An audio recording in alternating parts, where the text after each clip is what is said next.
Ray of education and career.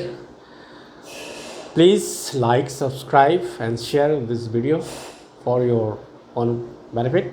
You will benefited by this. So today's topic is arithmetic progression of class 10th. It is 5th chapter. तो arithmetic progression होता क्या है, इसको हम shortcut में बोलते हैं AP. A for arithmetic, P for progression. Progression को हम सीरीज़ भी बोलते हैं, ये सीरीज़ भी होता है. ओके, बिकॉज एक ये सीरीज बनाता है.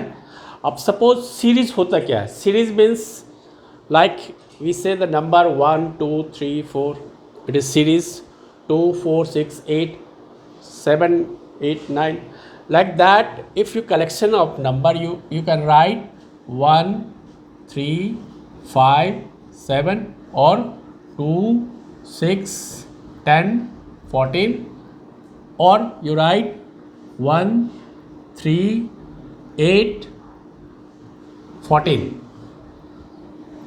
तो ये सीरीज़ है.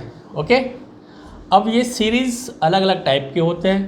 तो सीरीज़ की जो प्रॉपर्टी होती है वो यहाँ पे जो हमें डिस्कस करना है वो है अर्थमेटिक प्रोग्रेशन का. अर्थमेटिक प्रोग्रेशन मीन्स कि जो डिफरेंस होंगे टू कंसेक्यूटिव, दो लगातार टर्म्स के बीच, वो जो है कॉमन होना चाहिए, मीन्स कि इक्वल होना चाहिए. यहाँ पर हम देखें 4 4 4, ये भी कॉमन है, इक्वल्स टू 4 इक्वल्स टू 2.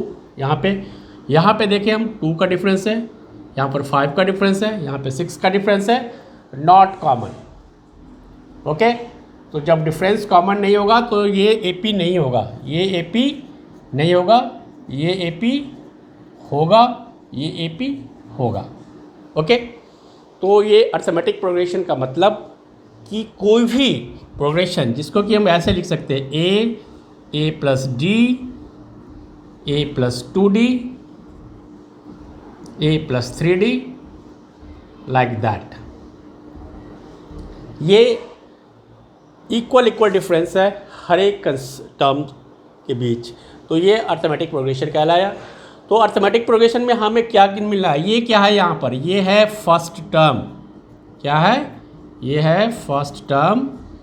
ये क्या, D क्या है यहाँ पर, D इज़ कॉमन डिफरेंस. और यही बेसिक चीज़ है कि जो कॉमन डिफरेंस होता है यही हमें बतलाता है कि अगर डिफरेंस कॉमन है तो AP होगा, अदरवाइज AP नहीं होगा. ओके, और इसमें हम बहुत सारे टर्म्स निकाल सकते हैं, जैसे कि इसमें हम 5th टर्म निकाल लें, इसमें हम 20th टर्म निकाल लें, इसमें हम 100th टर्म निकाल लें, और कॉमनली हम nth टर्म निकाल लें. ओके, तो nth टर्म मीन्स कि कोई पर्टिकुलर टर्म, जैसे कि 25th 26th 27th, तो वो AP का टर्म्स होता है.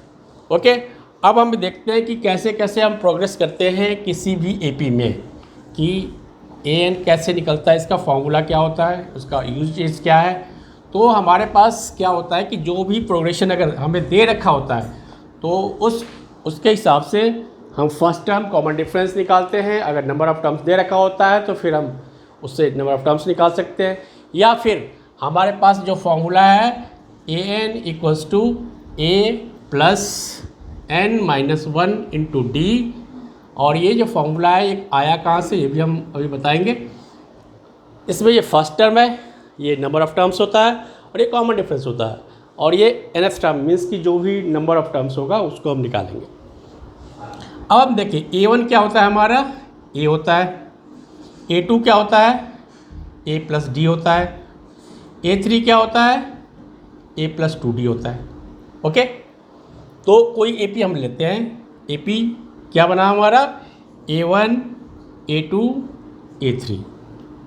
ओके, तो इसमें हम इसको लिख सकते हैं A plus D, A plus 2D, और डैश करके हम AN ले लेते हैं. और यहाँ बहुत सारे टर्म्स आएंगे, इसके बाद हम AN लेंगे. AN क्या आएगा ये देखते हैं. इसको हम A को क्या लिख सकते हैं, A प्लस 0D, और इसको हम लिख सकते हैं A plus 1 minus 1D, 1 minus 1 0. Okay, इसको हम क्या लिख सकते हैं similarly, A plus 2 minus 1 into D, A plus D, 2 minus 1 1, यहाँ पे हम क्या लिख सकते हैं, a plus 3 minus 1 into D. तो देख क्या रहे हैं, अगर यहाँ 1 है तो यहाँ पर 1 आया, 1 माइनस 1, 2 है तो 2 माइनस 2, 3 है तो 3 माइनस 3, तो ए एन क्या आ जाएगा, a plus n minus 1 into D, क्योंकि यही n है, n 1 2 3 4। ओके, तो ये फॉर्मूला हमारा आ गया। तो हमारा ए एन क्या आ जाएगा इसमें, डैश डैश करके a plus n minus 1 into D.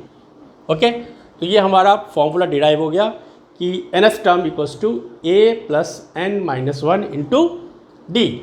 Okay, अब इसमें जो भी पहले क्वेश्चन हमारा सबसे आता है, ऑब्जेक्टिव क्वेश्चंस में आते हैं जो मल्टीपल चॉइस आजकल तो बहुत आ रहे हैं, तो उसमें पहले कि ये ए पी है या नहीं है ये हमें फाइंड करना है।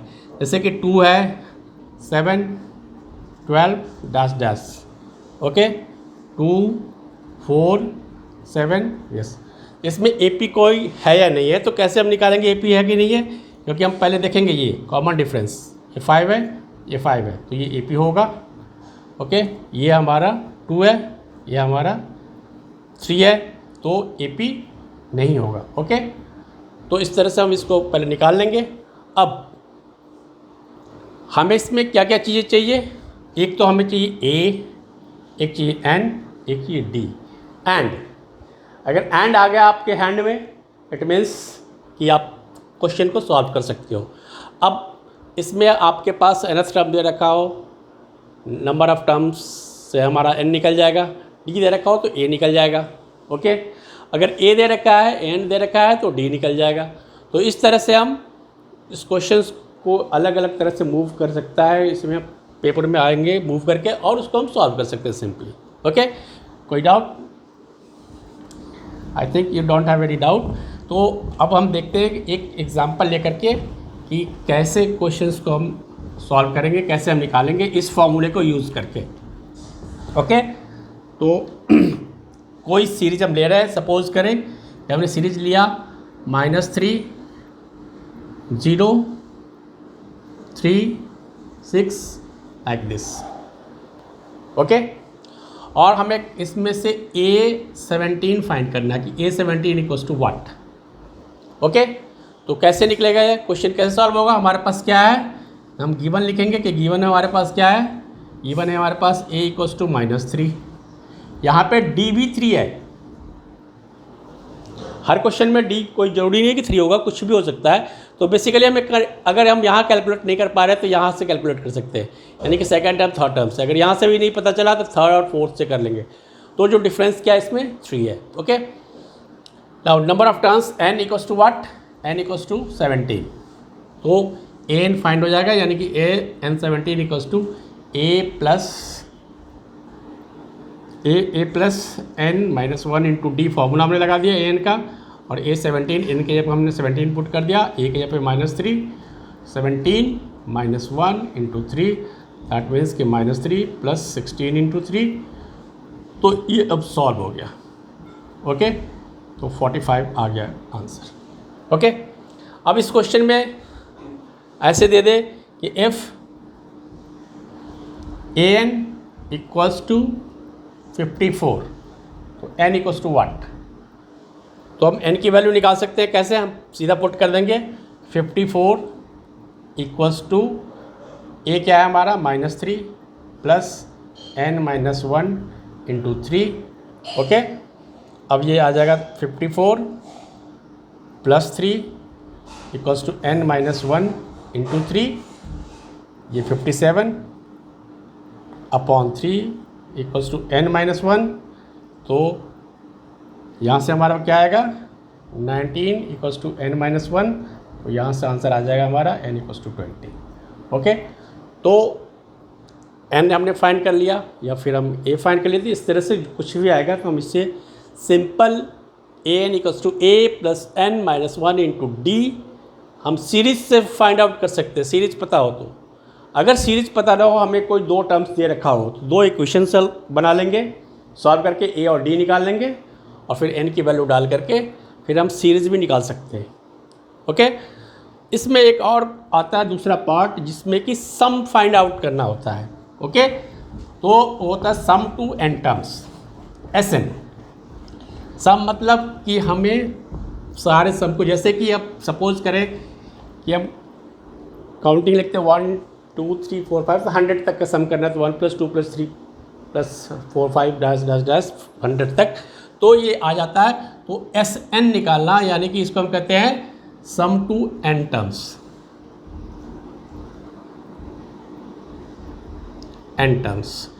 Sn। इसकी जो वैल्यू होती है इसके दो फॉर्मूला हमारे पास, n/2 2a + n-1 × d, और इसका एक दूसरा फॉर्मूला भी है। क्या है दूसरा फॉर्मूला?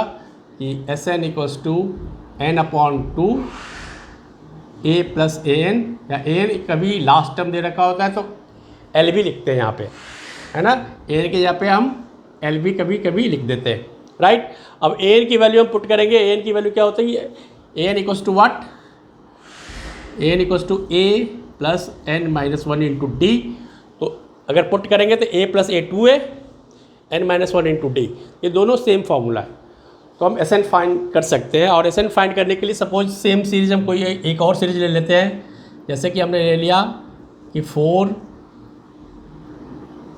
10 17 लाइक दिस, और हमें फाइंड करना है S20। तो S20 क्या होगा? यानी कि हमें सम टू 20 टर्म्स निकालना है, ओके। तो क्या होता है कि 2-3 टर्म्स तो हम फाइंड आउट कर सकते हैं, लेकिन अगर सपोज कि नंबर ऑफ़ टर्म्स बहुत ज़्यादा हो, 50 हो, 100 हो, 200 हो, तो हम फार्मूला का यूज़ करते हैं, इसलिए फार्मूला यूज़ किया जाता है वहाँ पे, ओके। तो इस पर हमारे पास क्या है यहाँ पे? a = 4, b = sorry here 6, b = 6 and n = 20, right? This is 16.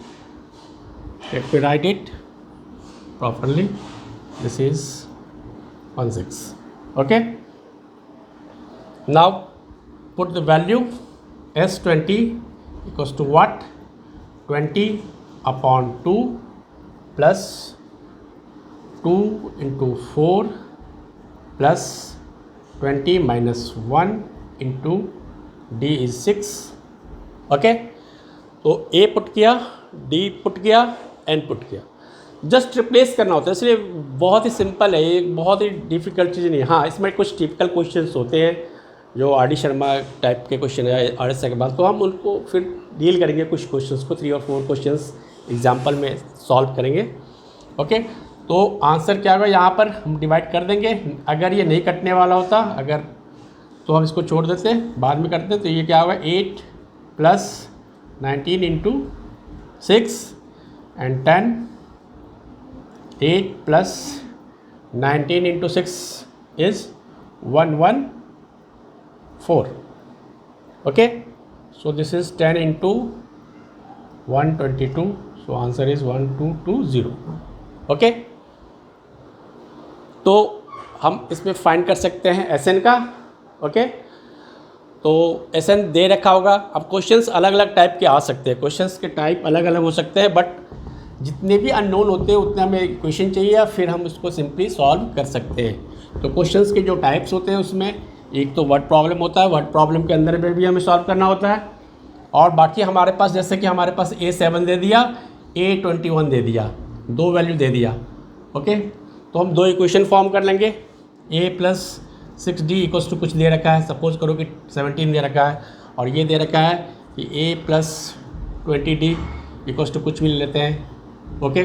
तो हम सॉल्व कर लेंगे, 2 इक्वेशन बनेगा, 2 इक्वेशन को सॉल्व करके a और d निकल जाएगा, फिर हम n निकाल सकते हैं या फिर सीरीज निकाल सकते हैं सिंपली, ओके। हो सकता है कि हमारे पास Sn दे दे और an दे दे, फिर हमें फाइंड करने के लिए क्या है, जैसे कि S11 का वैल्यू कुछ दे दे और A4 का वैल्यू कुछ दे दे, तो फिर हम 2 इक्वेशन ड्रॉ करेंगे और फिर दोनों इक्वेशन को सॉल्व करेंगे, ओके। तो बेसिक कॉन्सेप्ट तो इसमें इतना ही है, और हम चाहते हैं कि अब आप इसको लाइक करें, सब्सक्राइब करें एंड शेयर करें mostly, and stay safe, stay at home, okay.